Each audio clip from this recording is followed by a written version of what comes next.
Est-ce qu'on peut acclamer le Seigneur? Maranatha. Père, bénis la pensée de ce soir. En ton saint nom, grand et puissant, nous avons prié, nous disons Amen. Depuis la fois passée, nous sommes en train d'enseigner sur... C'était quoi? Le ciel. Alors un petit récapitulatif, juste un petit, et puis nous allons passer à l'essentiel. Nous sommes les citoyens du ciel. Notre marche, c'est pour le ciel. Tu peux manquer sur terre de l'argent, mais ne manque pas le rendez-vous du ciel. Je ne sais pas ce que tu manques. Il faut que ta tristesse soit la chose que tu ne peux pas avoir de Dieu, pas un bien matériel. En réalité, nous nous battons beaucoup pour avoir des choses qui sont périssables, en négligeant ce qui est primordial. Des choses qui contribuent à notre salut, la beauté de la grâce de Dieu. Nous sommes prêts à tout pour avoir de l'argent, pour être un des hommes et des femmes célèbres, connus, que le monde acclame. J'aimerais que tu sois parmi les personnes que le Seigneur lui-même acclame en disant ça, c'est une personne extraordinaire.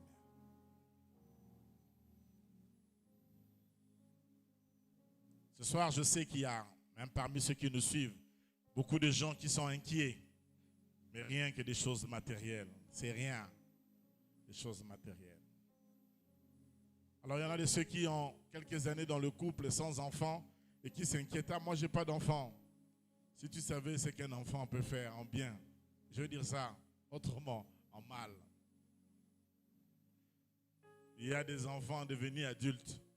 Vous voyez l'enfant qui dernièrement habite en Belgique, il a pris sa voiture, il est allé tuer sa maman en Hollande.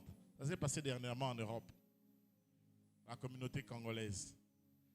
Le garçon a pris la voiture, il est allé en Hollande et il a tué sa maman. Un enfant peut aussi faire ça. Tout le monde croit qu'un enfant c'est un ange et tout ça c'est toujours bien. Attention, parfois c'est pas bien.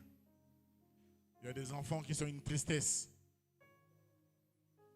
Même quand tu es apôtre, il y a certains de tes fils, certains de tes filles qui peuvent pour toi être un objet de tristesse. Quand tu regardes comme ça, tu es triste. Et je vous l'ai dit. Et même les parents, des fois, il y a des enfants que tu mets au monde, que tu regardes comme ça. C'est vrai que dans notre société humaine, nous pensons que c'est la finalité, c'est le summum, le mariage, l'argent, les maisons.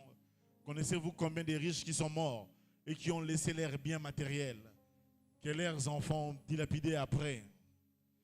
Imaginez, le gars a donné toute sa vie, a travaillé, il s'est privé et il a gagné quelques millions qu'il a laissés en banque.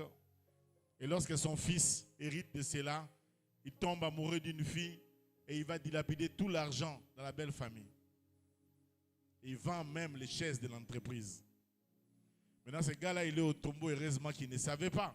Mais s'il devait revenir, je vous assure, s'il est mort, revenez sur terre. Je ne dis pas que ce n'est pas important d'avoir des biens, des maisons, des voitures, des enfants, un homme, une femme, mariage et tout ça. Tout ça, c'est bien. Mais parfois, nous avons élevé ça au rang de Dieu. En sorte que quand nous avons ça, nous croyons que nous avons atteint le summum et nous avons abandonné même la foi. Là, ça pose un sérieux problème. Dieu sait que nous avons besoin des choses matérielles. Mais nous, parfois, nous avons élevé les choses matérielles au nom de Dieu, en sorte que s'il n'y en a pas, parfois, ça devient même un élément qui dit que tu n'as pas Dieu. On est prêt à dire que tu n'es pas un serviteur de Dieu parce que tu n'as pas ceci ou tu n'as pas cela. Si alors l'élément extérieur ou alors le matériel et les symboles d'appartenir à Dieu, alors je puis vous rassurer que Bill Gates est plus proche de Dieu, ainsi que Jeff Bezos, que tous les bishops du monde réunis. Parce qu'à eux seuls, c'est plusieurs milliards. Heureusement que le salut ne s'achète pas par l'argent. Sinon, les riches, et heureusement aussi que la mort ne s'achète pas par l'argent. Sinon, il y a des gens qui ne mourraient plus. Et sinon, il y a des gens qui seraient sauvés facilement parce que eux, merci à Dieu, parce que le salut est gratuit, simplement dans la foi en Jésus-Christ. Est-ce qu'on peut acclamer Jésus pour la croix?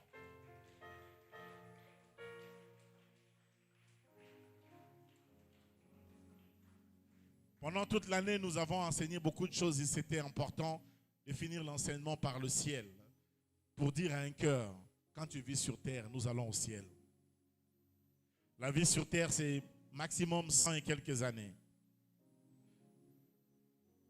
115 ans pour quelques-uns parmi nous. Si ça t'intéresse, 115 ans. Il y a un frère qui m'a dit, lui, il ne veut pas là-bas, c'est trop. Bon. Il y a aussi de ceux qui veulent vivre 115 ans, c'est bien. Mais après, ce n'est pas que nous mourrons. Non, nous ne mourrons pas.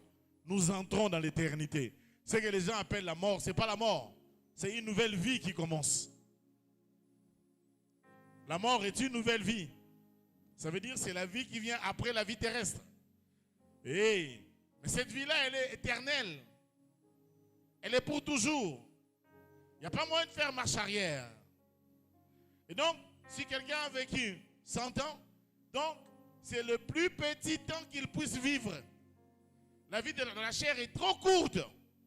La vie qui vient après cette vie dans la chair, elle est infiniment trop longue.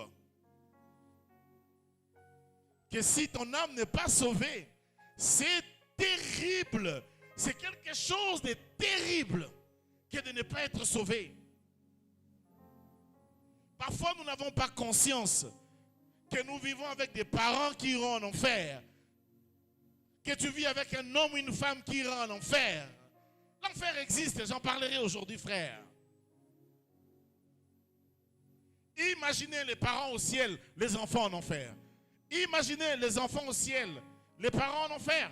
Imaginez dans toute votre famille, vous êtes au nombre de 10. Toi seul est sauvé, tous les autres sont en enfer. Tous les jours, nous traversons le potentiel candidat en enfer. Tous les jours. Nous enterrons les gens. Et quand nous venons, nous prédicateurs, nous disons, le serviteur de Dieu a servi l'Éternel. Et même parfois, je suis conscient que ça, c'est l'enfer. Pendant que je parle à tout droit, cette âme n'est pas sauvée. Lorsqu'il viendra le jugement dernier, lui il ira en enfer. J'en suis conscient, j'en suis conscient. Mais vous pensez que le prédicateur viendrait dire que Dieu enverra ses gars en enfer. Je vais seulement dire, l'âme de son serviteur est retournée vers l'Éternel. Je sais que ce n'est pas retourné vers l'Éternel. En quelque sorte, oui, mais c'est une âme qui est perdue. C'est pourquoi si l'Église n'a pas la conscience de l'évangélisation, du salut des âmes, c'est que c'est terrible. Et les gens, au lieu d'avoir la passion de sauver les âmes, ils ont mis la passion de l'argent, la passion de la gloire, la passion de biens matériels devant. Tout ce qui leur intéresse dans la présence de Dieu, c'est l'argent, c'est la gloire, c'est le succès. Mais les âmes, les gens meurent et ils vont en enfer. Que Dieu nous donne à être conscients, être cette église consciente. Parce qu'on peut traverser toute une année comme ça. Tu n'as évangélisé personne. Dans ton travail, dans ton quartier, dans ton avenue, dans ta famille. Mes frères, tu prends la question du ciel comme de la blague. Ce n'est pas de la blague. C'est la question la plus importante dans l'existence d'une personne. L'éternité. Il s'agit de l'éternité.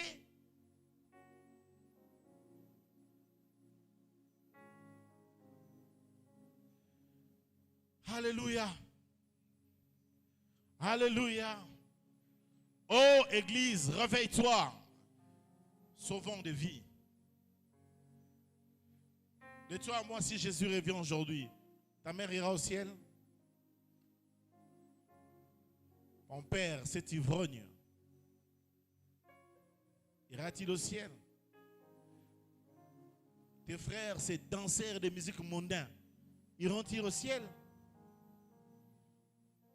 Donc vous, vraiment, dans votre famille, sur les 15 là, vous ne serez que 3 au ciel.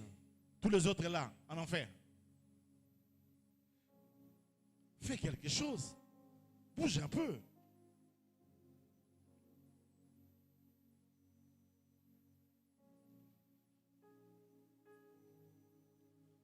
L'homme au ciel ou la femme au ciel. Le conjoint en enfer. Ça sera comment? Maintenant, quand tu te rencontres là-bas avec tes enfants, vous êtes sûr que votre papa ou votre maman est parti en enfer. Ce que vous avez dit, vous avez dit, maman zawapi, vous retournez aux années. Et là, le cadet dit non, maman est partie en enfer. Vous allez pleurer, vous allez faire comment? Dites-moi un peu. Bon, essayons d'avancer. Nous avions lu Apocalypse 21. Papa, come on, relisons un peu. Et puis posons l'enseignement.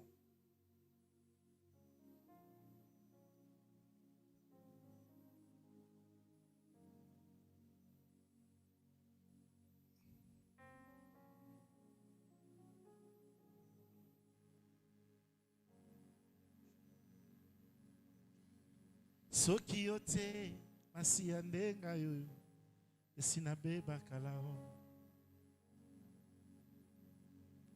Soki yote masiandenga yo sinapengwa kalao.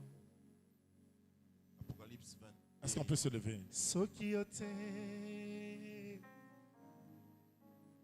21. Apocalypse 21. Batiana liste aliwa. Tu l'as lu hier, non? S'il te plaît. Mardi passé, tu as lu ça. Apocalypse 21.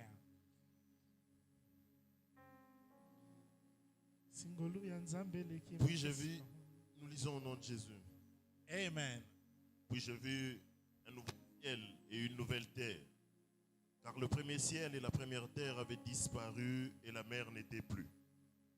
Et je vis descendre du ciel, d'auprès de Dieu, la ville sainte, la nouvelle Jérusalem, préparée comme une épouse qui s'est parée pour son époux. Et j'ai entendu du trône une forte voix qui disait: voici le tabernacle de Dieu avec les hommes.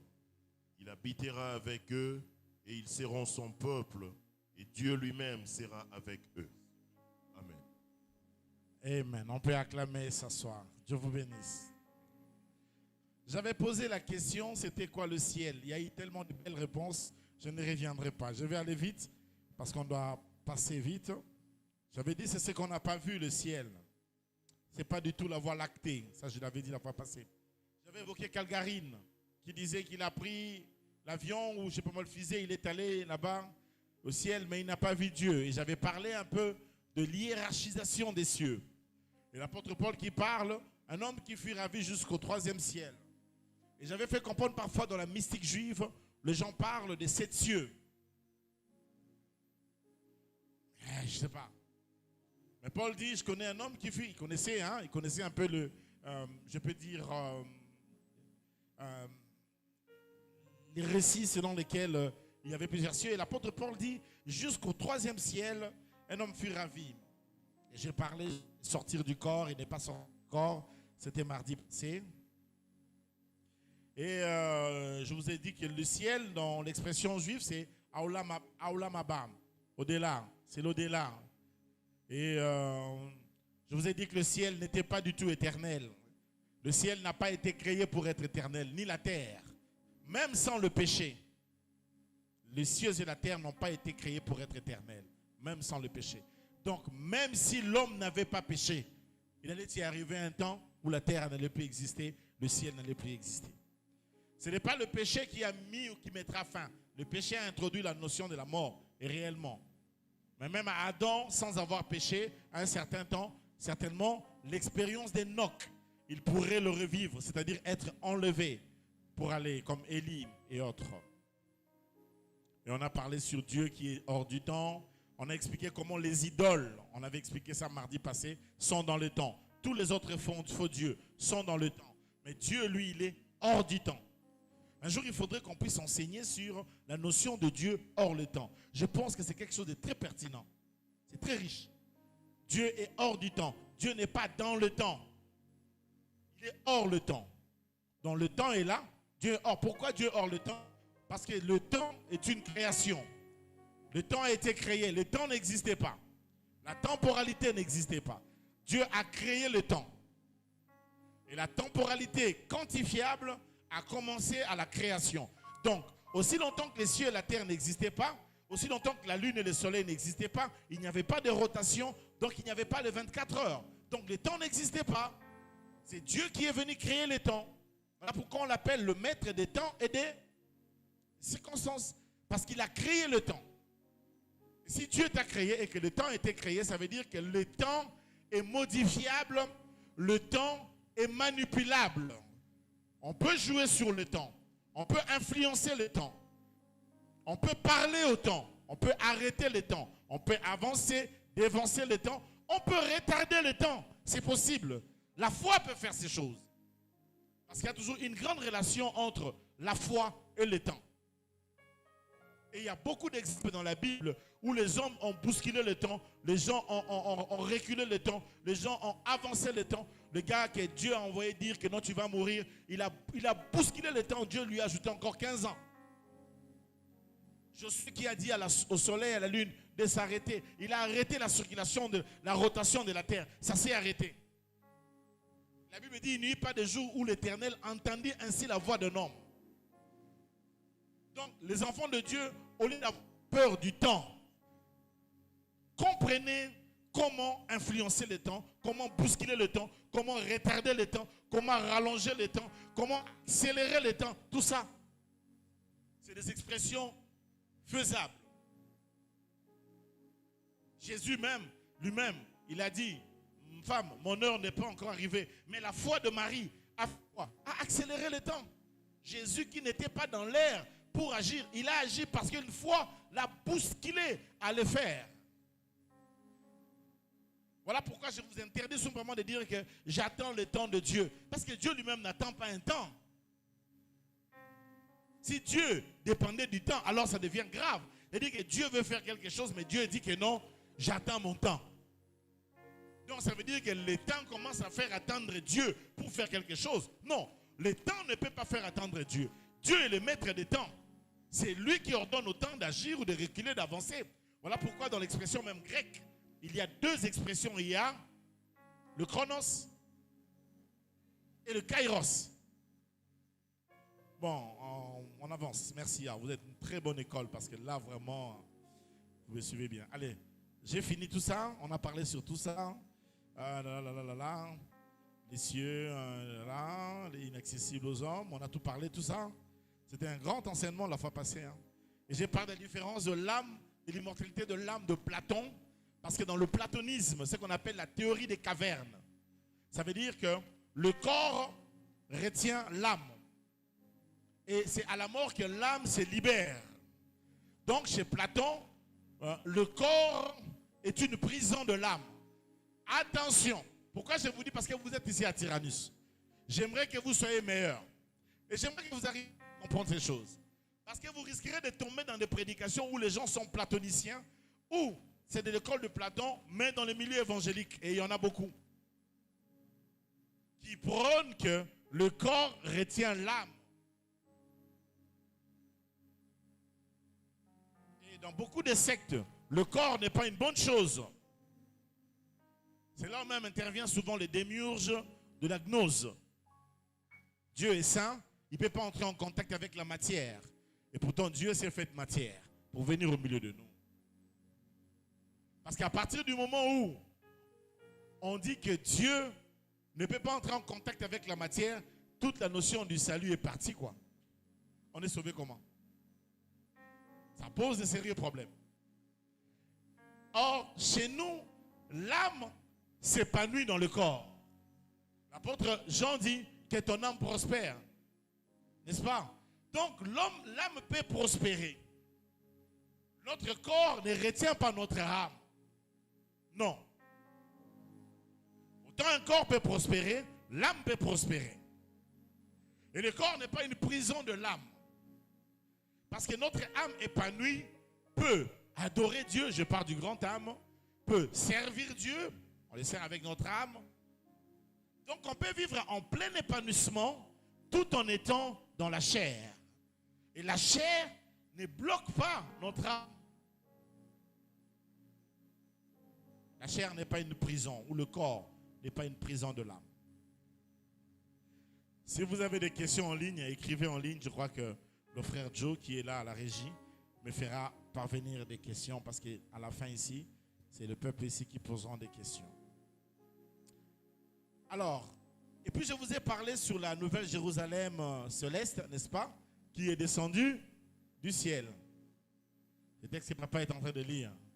La nouvelle Jérusalem, elle est descendue du ciel. Et là, il y a une nouvelle ciel et une nouvelle terre. Viendra un temps, nous l'église, nous attendons non pas la fin du monde, mais nous attendons l'enlèvement de l'église. Israël attend Jésus pour les événements du temps de la fin avec Armageddon. Si vous avez suivi le président Poutine cette semaine, vous avez suivi ce qu'il a dit comme déclaration. Il a demandé aux Américains et à tout l'Occident, l'OTAN, de se réunir, de choisir une cible en Ukraine. Et lui, il va utiliser la nouvelle missile qu'il vient de faire. Cette nouvelle missile, invisible au radar, aucun radar ne peut... Donc, ça, avec ogive nucléaire, aucun sorte de mur ne peut l'empêcher d'atteindre. Marabongo c'est s'il. Si vous pensez qu'il n'y aura pas de guerre, il y aura guerre. Je vous le dis souvent, que vous le voulez ou pas, la Bible le dit, il y aura une troisième guerre mondiale, il y aura la guerre de l'acier, il y aura la guerre du nucléaire, ça va se faire. Gog et Magog, il y aura l'Armageddon. Vous voulez ou pas, ça se fera. C'est biblique. Mais nous, l'Église, avant ces événements, nous serons dans les airs, nous serons enlevés. C'est l'Église qui retient toutes ces choses. C'est notre présence sur la terre qui empêche à toutes ces choses. Mais dès lors que nous serons enlevés, et Indi. Et imaginez que Poutine doit le tirer ce samedi. S'il faut qu'il y ait guerre à partir de ce samedi, s'il faut, je dis qu'il y aura pas guerre, je ne dis pas qu'il y aura guerre samedi, mais s'il devrait y avoir guerre d'ici ce samedi, ça veut dire qu'avant ce samedi, nous devons être enlevés, aller dans le royaume des cieux.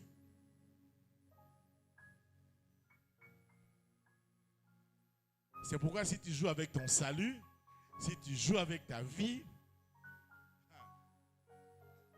il y aura.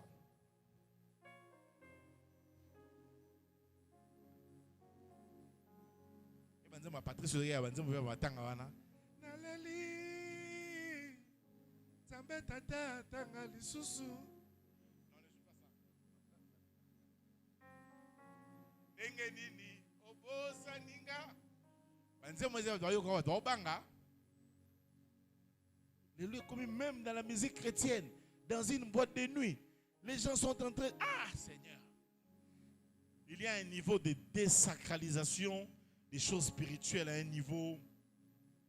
Tu vois vraiment dans une boîte de nuit, les gens prennent de la chicha, en train de prendre de l'alcool, en train d'écouter une musique chrétienne, et ils sont en train de danser. Je me demande s'il faut continuer à danser dans l'Uketu, dans l'église. Sérieusement, je me suis posé cette question aujourd'hui.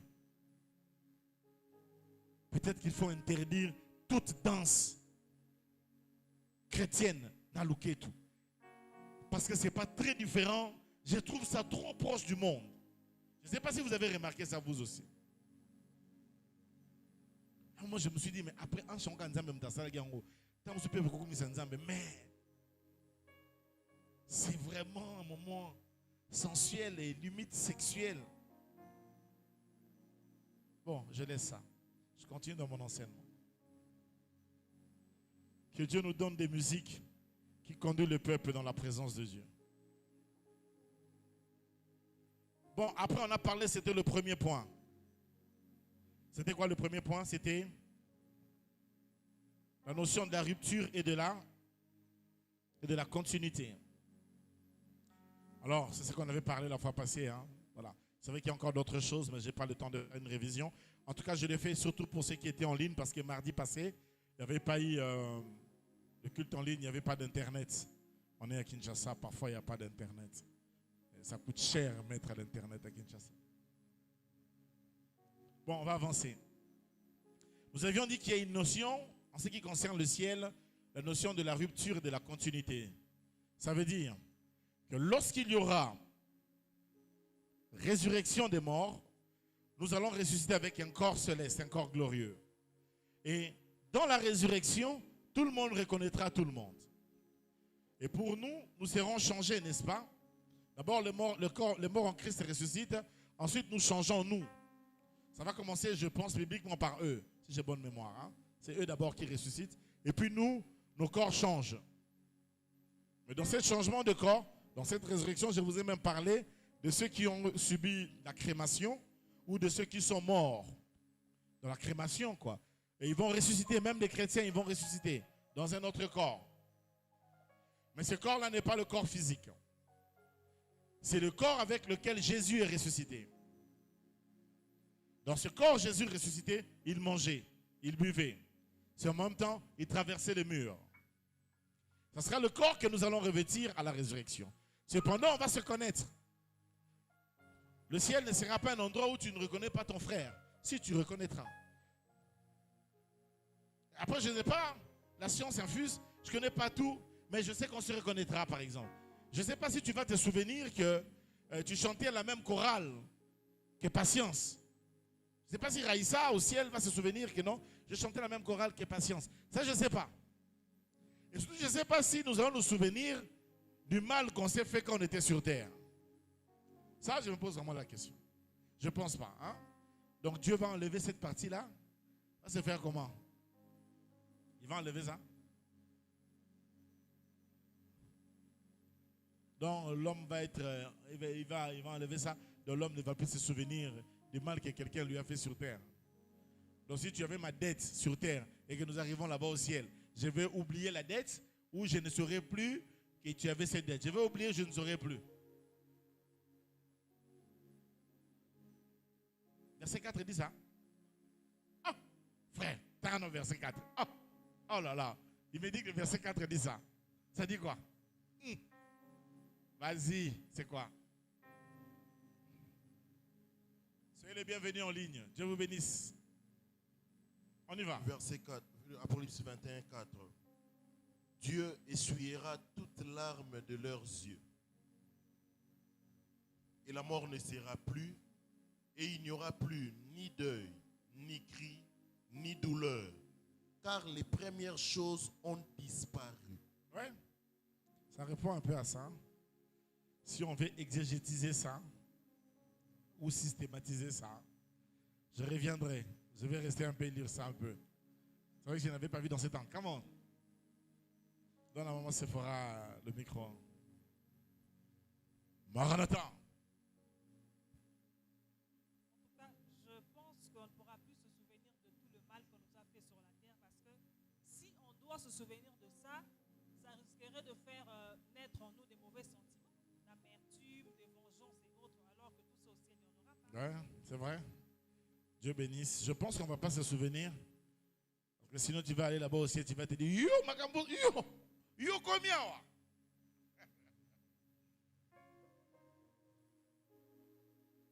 Non, mais sérieux. Imaginez un ciel avec du Mobutu. Ça serait comment? Que le pasteur Jean-Louis Jaé lui a accepté, mon Rachel Mobutu, il a accepté Jésus. Avant la mort, Jean-Louis Jaé est allé prier pour lui. Il dit qu'il est mort enfant de Dieu. Maintenant, imaginez au ciel. Vous avez des maréchals Mobutu, tu vas les reconnaître comme ça. Bon, il ne sera pas maréchal là-bas, il n'y a pas de maréchal. Si c'est ça, ce sera le frère Mobutu. Si c'est ça, j'ose croire. Oh, si c'est bien ça, gloire à Dieu. Bon, maintenant, quand vous étiez sur terre, Mobutu avait fait tuer votre papa. Maintenant, vous vous rencontrez comme ça au ciel. Et pendant ce temps-là, votre papa ne s'était pas repenti. Donc, votre papa est parti en enfer. Toi, tu as accepté Jésus, tu es allé au ciel. Mobutu qui l'avait tué, il devait aller en enfer. En dernière minute, il a reçu Jésus. Il est entré au ciel. Maintenant, tu te souviens que sur terre, toi, ce que tu avais fait à mon père. Mais oui, quelque chose de se souvenir. Mais quand on a vu tout le monde là.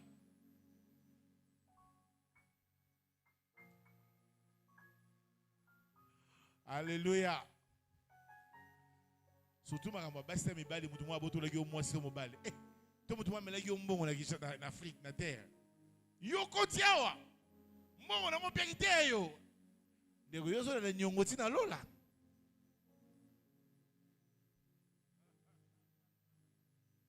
Alléluia.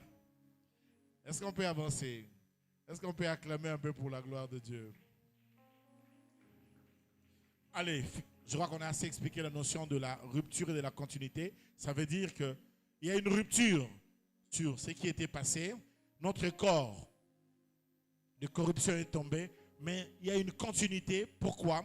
Puisque ça reste toi. Voilà pourquoi on sait reconnaître Abraham, David. On sait mettre des noms sur des visages. Josué. On pourra te reconnaître. Tu reconnaîtras ta femme. Tu reconnaîtras ton mari. Tu reconnaîtras ton père. Tu reconnaîtras tes enfants au ciel.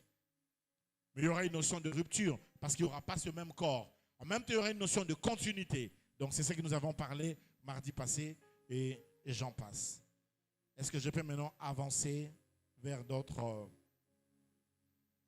situations? Alléluia. Bon, donnons un peu une offrande d'acclamation et puis on va parler sur d'autres situations. Le ciel est le lieu où Dieu habite. C'est notre deuxième point. C'est le lieu où Dieu habite. En réalité, le summum du bonheur, c'est la présence de Dieu. Il t'est déjà arrivé, vous êtes dans une journée de louange ou d'une journée de prière, vous n'avez pas envie d'arrêter de prier, vous n'avez pas envie d'arrêter de louer Dieu. Ça, c'est des tests sur la terre. Mais le ciel, c'est l'endroit où il y a la présence de Dieu. La Bible dit, nous le verrons tel qu'il est. Il n'y a jamais un bonheur comme ce bonheur. Jamais. Jamais. Il n'y aura jamais. Jamais. Jamais. Alors jamais. Alors jamais.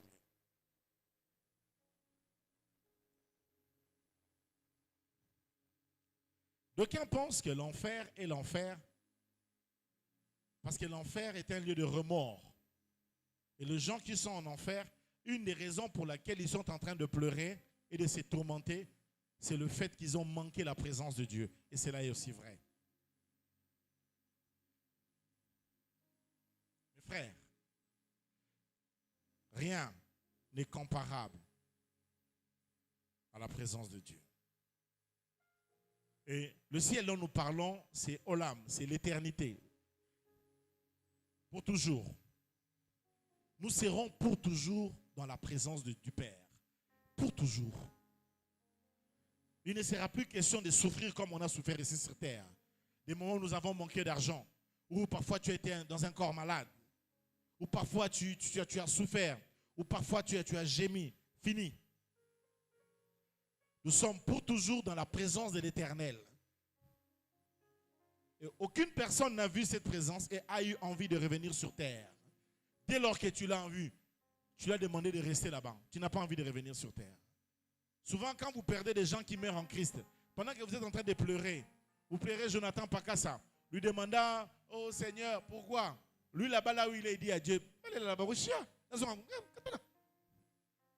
la seule chose dont il n'a pas besoin, c'est de revenir sur terre. Vous pensez que quelqu'un qui a vu la présence de Dieu a besoin de revenir ici sur terre, voir encore le wewa, les taux du dollar,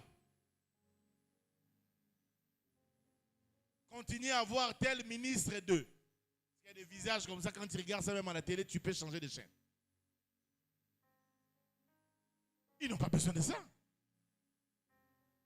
C'est pourquoi quand vous plairez les morts en Christ, arrêtez de pleurer en demandant à Dieu qu'il revienne. Parce qu'eux-mêmes, ils sont en train de dire à Dieu, je ne vais pas rentrer là-bas.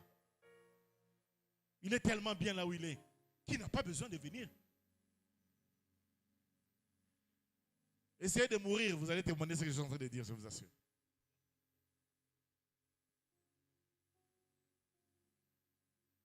Alléluia. Mourir en Christ, c'est une belle mort. Il faut rendre gloire à Dieu pour cela. Tu es avec Jésus. Ah, c'est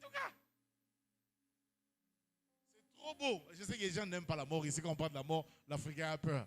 L'apôtre Paul, conscient de ces choses, il a dit, la mort, met un gain.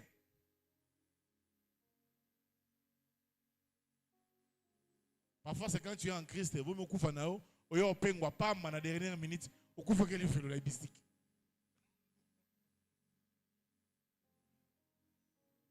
Je souhaite que vous viviez longtemps, mais je souhaite plutôt que vous soyez dans l'éternité avec le Seigneur un jour. C'est le meilleur. Est-ce que je peux parler un peu? Alléluia. Alors, d'aucuns pensent que quand nous serons au ciel, ça sera ennuyeux. Pourquoi? Parce que il n'y a que deux choses à faire là-bas, louange et adoration. C'est parce que vous n'avez pas compris qui est Dieu. Dieu est un être en mouvement. Dieu s'appelle le mouvement. Alors quelqu'un se pose la question, est-ce qu'il y aura aussi des plages? Est-ce qu'il y aura aussi des parcs là-bas? Est-ce qu'on pourra aller pique-niquer au ciel? Maître Glody, il y aura des pique-niques là-bas? Il y aura des pique-niques? Il y en aura? Quelqu'un m'a dit oui là-bas. Il y aura des pique-niques? On va aller en pique-nique. Il y aura des barbecues là-bas. Je vais vous dire vrai. Même s'il y en avait, tu n'auras pas envie de ça. Parce que tu seras d'abord ébloui par la beauté de la présence de Dieu. Ça sera tellement fort pour toi, Guerre. Tu vois la chanson? Quand je serai devant les portes. Tu connais la chanson? Et que je verrai un groupe d'anges viendront à moi.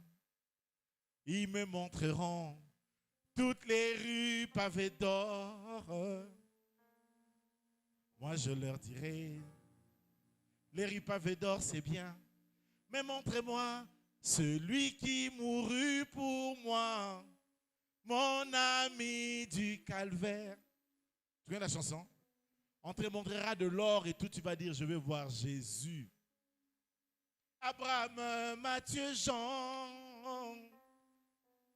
Oui, je leur dirai, tous les saints, c'est bien. On te montrera Abraham, Matthieu, Jean. Mais tu voudras voir Jésus. Alléluia. Le ciel sera ça. Maintenant, il y aura l'action des grâces au ciel. L'action des grâces est céleste. Louange, adoration. Souvent on dit qu'il n'y aura pas de prédication, il n'y aura pas de prédicateur. Je crois qu'il y a déjà la parole qui est là lui-même, mais ça ne sert pas de prêcher.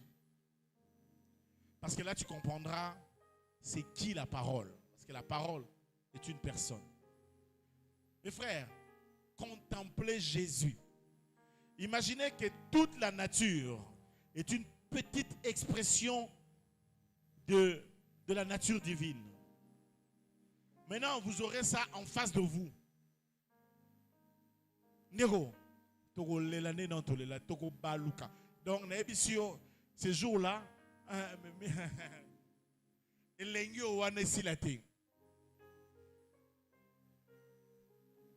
attendez, rendez-vous au ciel, vous allez voir ce que je suis en train de dire ici. C'est tellement extraordinaire la présence de Dieu. Mes frères,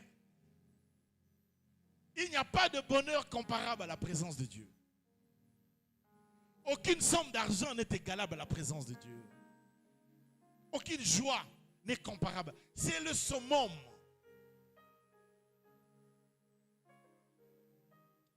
Le plus grand bonheur de l'homme. Alléluia.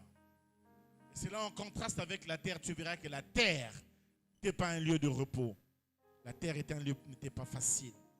Parce que nous luttions souvent contre deux choses sur la terre. Un, le péché. Deux, les conséquences du péché. Mes frères, combattre avec le péché, nous le faisons tous les jours. Tous les jours, nous évitons de faire quoi? Le péché. tous les jours. Avec Internet, c'est encore devenu plus difficile. Parce que tu peux être sur ton statut comme ça. Quelqu'un envoie quelque chose et pendant que toi tu ne savais pas, tu vois avec les yeux. Toutes ces filles qui cherchent simplement à être nues sur Internet. Moi, je ne comprends pas. Ça danse nu, ça cherche tout à être nu. Pourquoi? Pourquoi on ne veut pas voir Tobo Inabiso? Oh, on y boye. Bomba ya ngweza pona yo. Garde ça pour toi. On ne veut pas. Oh. Pour les commerces, on va te dire que makasi boye.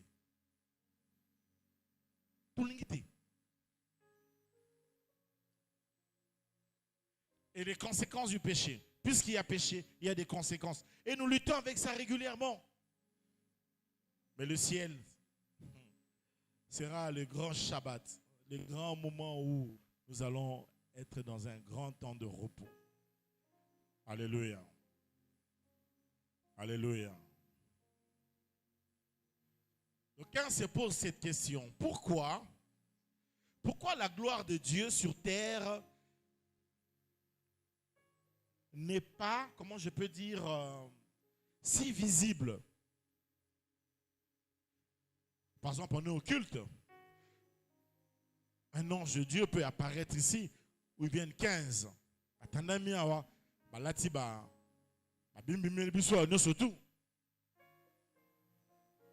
Imaginez qu'on est aux autres terres, ange va bimir à 15. Voilà un chiffre 12. 12 anges. Kotia, monsieur Mathia, monsieur Kitikuna. Tant on peut s'en moter, Maranatha, on peut s'en moter. Pourquoi quand nous prions, il n'y a pas ça?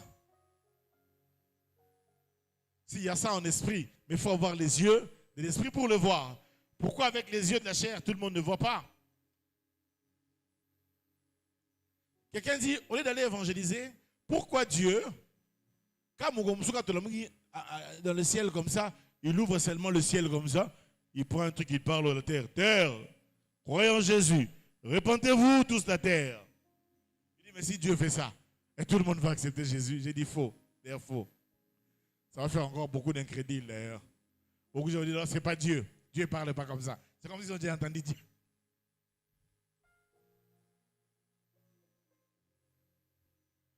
Et il a plu à Dieu de sauver les hommes par la folie de la prédication. Alléluia. Donnez-moi un amen. Alléluia. Vous pensez que si vous venez à l'église, par exemple, Tyler Born est allé prêcher en Inde. Il est arrivé en Inde, échec. Il est revenu pour une deuxième fois prêcher. C'est le jour où il a prié pour l'homme qui était court. Ou tout le monde coussé. Il lui a mis la main. Il a posé au gars la question, que veux-tu?